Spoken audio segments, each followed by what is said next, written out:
Hello guys, meron naman akong katanungan na sasagutin ko ay ayon sa katanungan ni, tawagin natin siya sa pangalan na Rachel. So, sabi niya dito, ex-Saudi po ako, first time ko po mag-Singapore, hinahanap po ba sa immigration ang diploma? In my own experience, hindi. Pero, hahanapan po kayo ng work passes.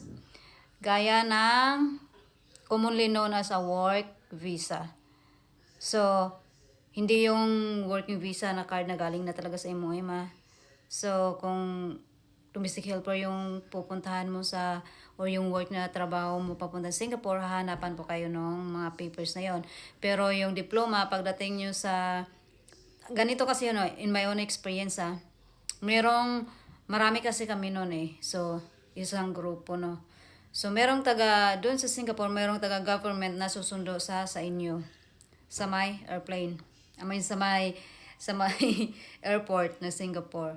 Pagkatapos niyan, dadalhin kayo sa isang building. Pagka-umaga dadalhin kayo doon sa MOM.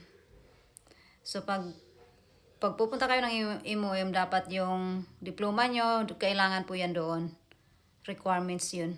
Diploma, passport, ano pa ba. Yung contract na galing sa government natin sa Pinas. Basta yung mga papers na inasikaso ng agency sa Pilipinas, yun yung ipapakita doon. So, kailangan pa rin ang diploma, high school diploma. Okay, ma'am, sana nasagot ko yan, pero nasagot ko yung katanungan mo. Pero kung meron ka pang ibang katanungan, just comment below lang. See you.